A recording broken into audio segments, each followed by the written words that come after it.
Hello, everyone. My name is Corrina Farho. I use she, her pronouns, and I'm an AmeriCorps CivicSpark Fellow at the Gonzaga Center for Climate, Society, and the Environment. This is part 2 of the Resilience Hub content. Components of this presentation are more in depth than the introductory segment of part 1 of the Resilience Hub content. If you have not seen part 1, I recommend you review the material. Let's dive in. I will start us off with this short video as a refresher to one of the case studies we looked at during the first part of the Resilience Hub content.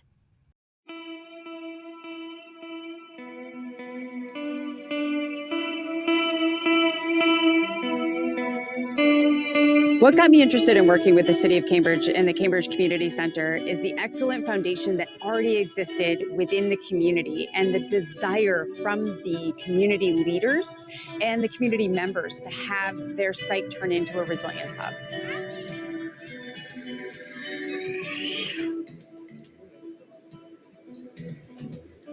Elder! Hi! Baja! Good to see you! All right, I brought you some coffee. Ready to roll? Let's do it. All right. So I'm really excited for you to come and visit the Cambridge Community Center with me and to meet Ross and Miss G. They're awesome. It's a fantastic site, and I think it's going to be a really good opportunity for you to see a hub that's sort of in development, but also to give you some ideas for things that could happen in Providence. I love it. Let's do it. So I know community members have been talking a lot about resilience hubs in Providence. How's that going? It's going really well. We are still very much in the preliminary steps, having the conversations in terms of need, given a lot of the natural hazards that have occurred recently with the heat waves and the flooding. Now more than ever, it's urgent that we really invest in resilience hubs across the city. It can be overwhelming because there are so many great things that you can achieve with a resilience hub model. How could I present that to a community trusted site, to a manager or an executive director in a way that won't seem like I'm going to be adding work to already such a limited capacity? We have come to understand that becoming a resilience hub, aligning with the programming and staff that we already have, was the best way to enhance ourselves as a community serving organization. The fact that the generations in my family have been able to benefit from a safe environment, it's just, it gives me goosebumps when I talk about it, because I have never worried about, are they being mistreated? Are they being ignored? Are they not getting the kind of warmth and love that I felt as a kid? This is a safe place to be.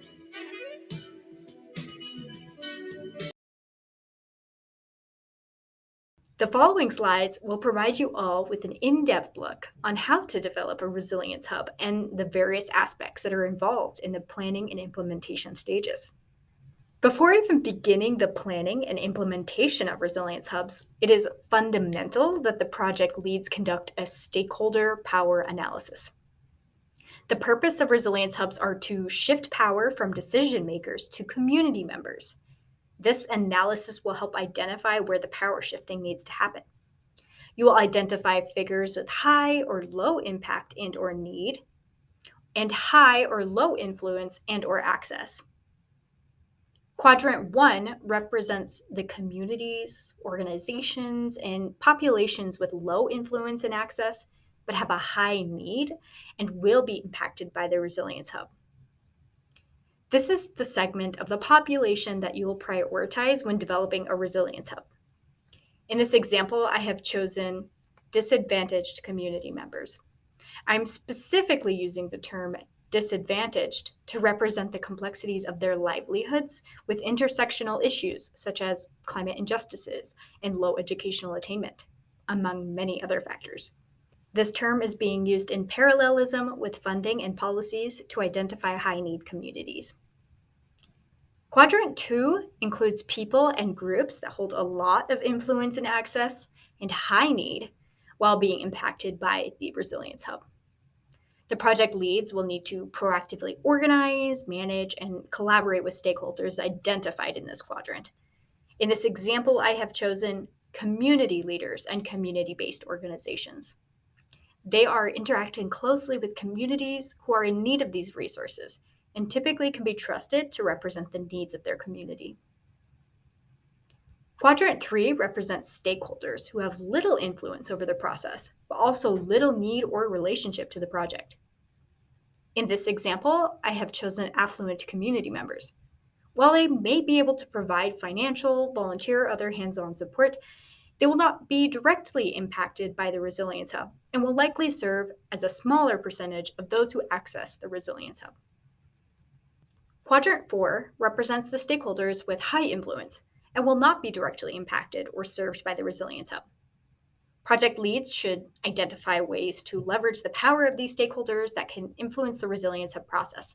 In this example, I have chosen decision makers, construction entities, energy auditors, and emergency management stakeholders.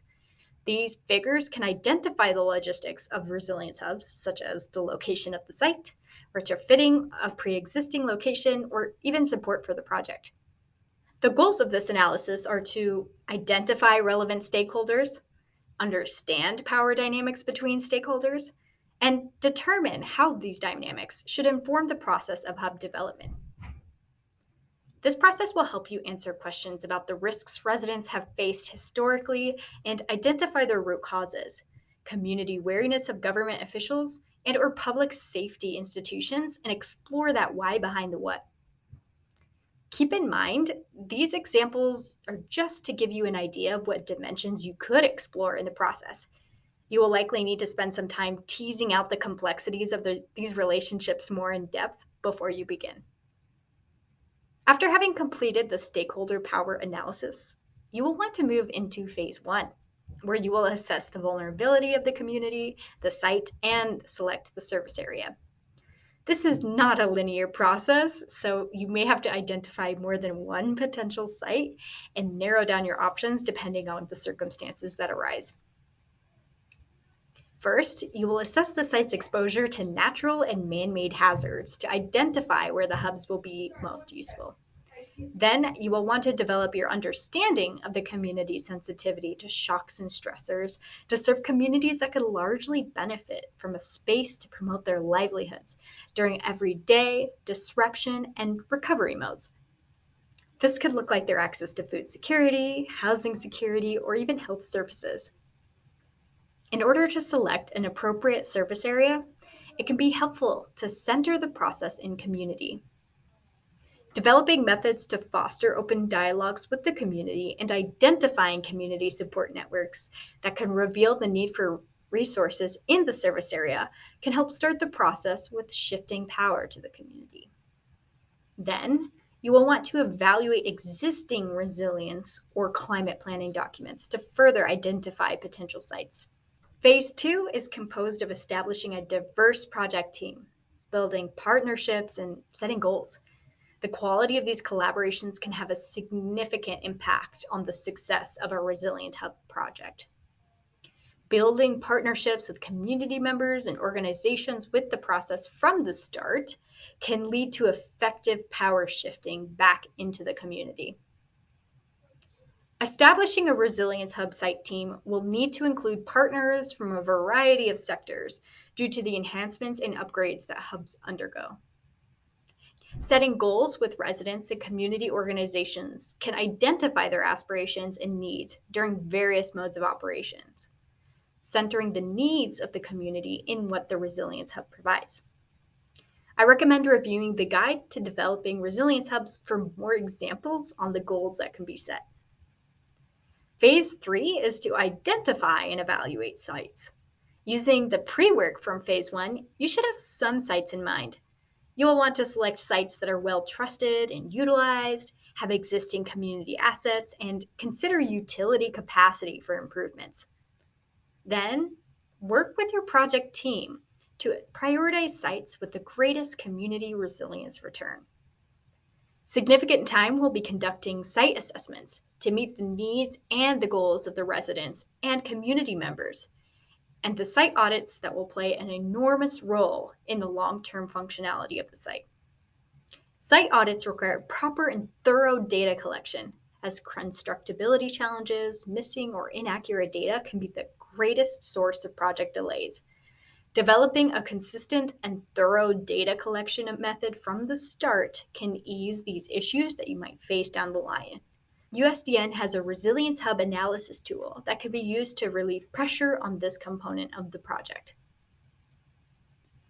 Phase 4 will consist of identifying resilient solutions. You will identify measures to strengthen the facility's goals to ensure that it meets the operational goals in all conditions.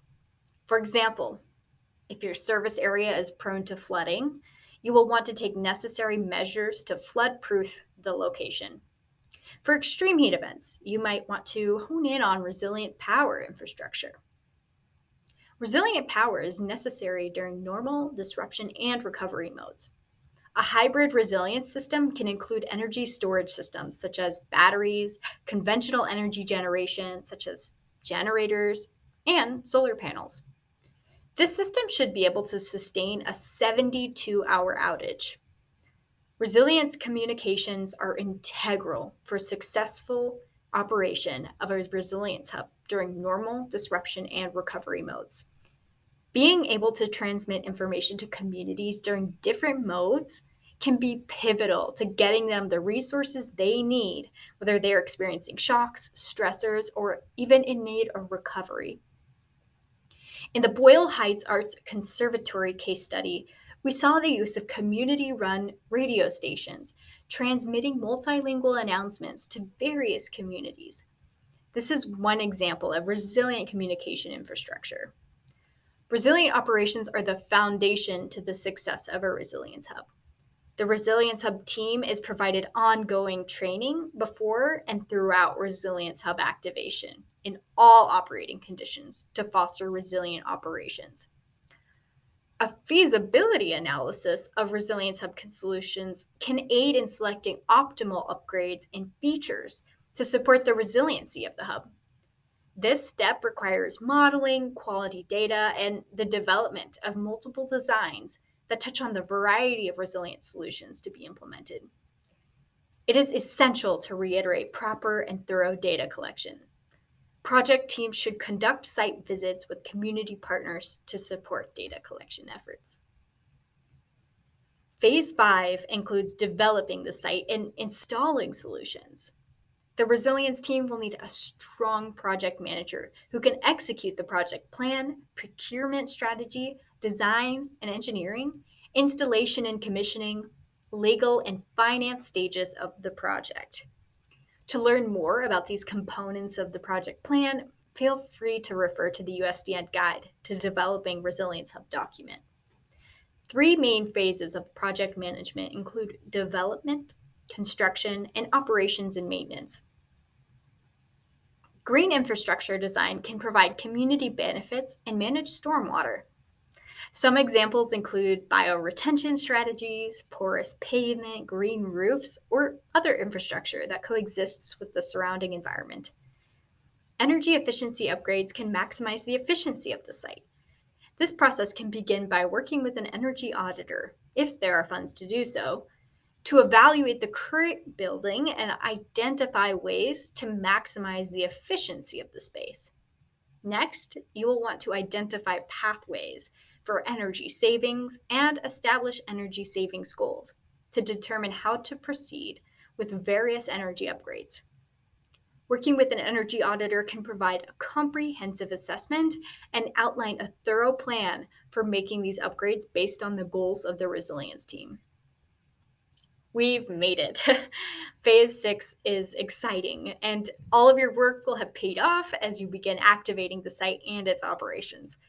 The Resilience Hub site will need to compile an operating guide, provide training prior to a disruption, develop checklists for operations, communications, and damage and needs inventory, and identify role responsibilities. This can bolster the Resilience Hub's ability to move to action without confusion when shocks or stressors to the community strikes. Communicating with community members is an integral component of transmitting information through normal, disruption, and recovery modes. In the normal mode, Communication looks like providing awareness and access to resources, trainings, and workshops for the fundamental needs of the community and to help them navigate stressors that impact their livelihoods.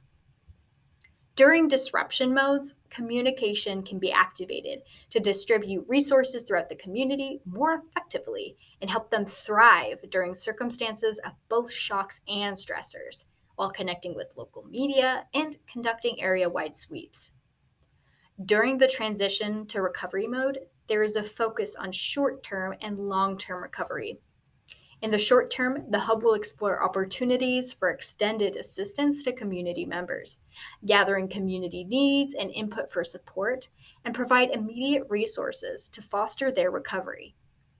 In the long term, the hub can work with the community leaders and residents to address vulnerabilities of the community through strategy building to help the community thrive. I have compiled a few resources that will be instrumental in preparing for Resilience Hub work. These materials, once again, have been adapted from the USDN Resilience Hub resources. Please feel free to reach out to me if you have any additional questions. Thank you. Bye.